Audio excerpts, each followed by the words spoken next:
Hi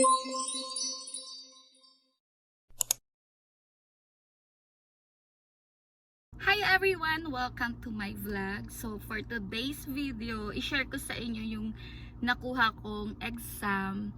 Actually, itong exam na to is na-post to ng JS Contractor before. Pero kinaumagahan, dinelete nila. So ito yung exam for PTI. Natatandaan ko siya 2014. Ito yung exam namin sa grant placement. Hindi pa nila pinapalitan. Hindi pwedeng gumamit ng calculator. May time limit. Ang technique dyan, kung saan kayo muna mapapadali, yun muna yun guys, yung inyong sagutan. Balikan nyo na lang yung medyo nahihirapan kayo. So ayan yung question number 1 is 442 divide 17. So division lang yan guys. Mabilis lang yan. Number 2 naman, 0.75 minus 0.38. Ima-minus nyo lang din yan. Then, question number 3, 162 minus 134 plus 335. So, yan guys, gamit kayo ng MDAS. Multiplication, division, addition, then subtraction. So, uunahin nyo dyan is yung addition. O yung 134 plus 35, yun muna. Then, i-minus nyo na lang yung 1.6, ay yung i-minus nyo 162. So, ang sagot dyan is 7. 1 over 2 minus 1 over 8. So, ayun guys, ito ay mag-aano ka dito ng sa first common denominator. Yung guys, kung mali yung sagot ko, magpa-correct na lang kayo sa may mga kaibigan kayo na magaling sa math. Guys, kapag mag-exam kayo, hindi nyo pwedeng tignan yung sagot ng katabi nyo kasi baka kayo ng exam, hindi kayo magkaparehas. Kaya first, hindi ko nasasagutan lahat. Part 2 niya is logic test. Yung 25, 5, 16, 14. Then, may blank, 3. So, ang sagot dyan guys is 9. Dito naman sa number 2, RRS plus, RRS, SST, TTU, T blank Q, UUV. So, ang sagot dyan is maliit na T. Part 3 natin, choose the same answer with subject. Ayan, dyan kayo malilito. Ayan, yung anuhin nyo, kung alin dyan yung kaparehas niya. Tignan nyo na lang siya ng mabuti. Part 4, use the given formula to answer question. So, ito yung formula niya. Ayan, formula 1, formula 2, formula 3. So, dyan sa question number 1, if input quantity equals to 1,250, good quantity equals to 825, then failed quantity equals blank. Then yield equals blank.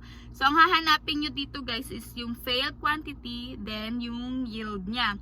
So, yung sagot dyan is yung para sa fail is 425. Then, yung sa naman, yung sa yield naman niya is 66%. Put. So, i-divide natin siya. Ayan.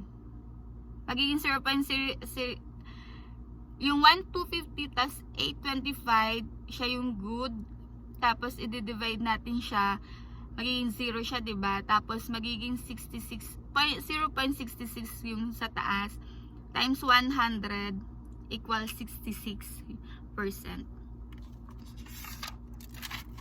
2. If input quantity 835, good quantity 605, fail 1 equals 63, fail 2 equals 23, fail 3 equals 33, then fail 4 equals blank.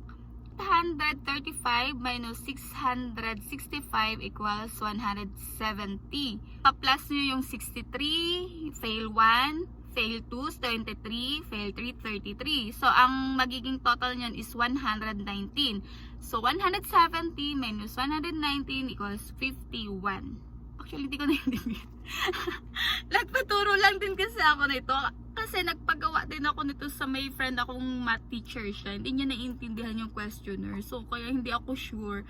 Pero guys, yan na yung formula niya, yan na yung sundan nyo. Kung may magagaling kayong magpaturo na lang din kayo. Kasi hindi din ako sure dyan. Tagal na kasi nun. Last time kasi nung nag-exam ako nung July, nung July 2022, yeah. Yung July 2022, hindi ganyan na ang exam namin. Kami online nun. Mabilis lang. As in, ang dali-dali lang talaga niya. Pwedeng pambata siya. Pwede pa rin siyang elementary. Hindi ganito yung exam namin. Tapos, ayun. Kaya, pero itong huli, yung mga December ng 2023, dumating dito. Ito na yung mga exam nila. Pero sabi nila, nire-review naman daw sila sa JS bago sila mag-exam. So, ganun. So, ito naman number 3. If one box can store 10 trays and each tray can store 200 pieces, now we have 16,100 pieces. If each piece should be put on tray, then you totally need blank boxes and blank trays, and how many pieces in the last tray. So, yung 200 pieces times 10 trays equals 2,000 per box. Sa isang box, 2,000 yung laman niya. So, yung 2,000 divide 16,100. So, 8 yung sagot. Then, meron ka pang remain na 100 pieces. So, dun sa 8, syempre, yung 8, fix na yon na may 8 boxes. Syempre, lalagyan mo pa ng box yung sobra na 100 pieces. So, bale magkakaroon na siya ng 9. Then, yun. Ang sagot dyan is 9 boxes and 1 tray. How many pieces are the last tray? 100 pieces yung laman niya. Basta guys, kapag itong sagot ko, wag nyo siyang kung mali ako, i-correct nyo na lang po ako kasi hindi din ako sure dyan. Pero at least may sample kayo kung ano yung exam. Yan yung exam sa PTI. Pero hindi ko sure kung yan lahat yung exam sa ibang company na hiring ang JS. So ito kay from Mayo 24. Sabi niya, ma'am, paano po yung allowance nyo ng first month na pag-stay nyo po? 10,000 or 15, 20,000 sa peso. Kasi dito magpapalit pa yan. So, malalas pa yan. Pwede pong magdala ng mga sabon, sardinas, wag lang yung may karne, mga biscuit, mga ganun. Pwede ka nang magbaon. Pwede mo siyang baunin dito para meron ka ng supplies na whole month. Ganyan. Pero guys, halimbawa, kung dumating kayo dito, kagaya, example ko na lang yung sa amin. Dumating kami dito is July 24. Then, start ng training namin is July 25, 5 days. Tapos, saka kami in-endorse sa kung saan kaming department. So, yung sahod kasi dito is 5. Pinasahod na nila kami ng 5. So, nasa 6,000 din yon NT. So, yun yung 6,000 na yun, nakatulong na yun sa amin na para ma-survive namin yung another 1 month kasi August 5 sinasahod nila kami, then September 5 buo na yung sahod mo. Next po tayo kay Miss Bagaw 1102.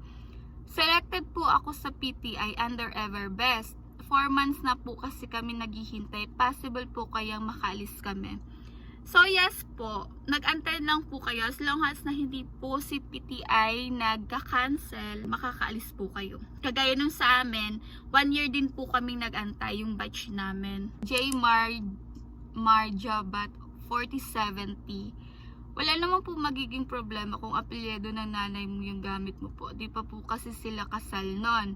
Ko din po kasi middle initial ng nanay ko po. Okay lang po ba yun?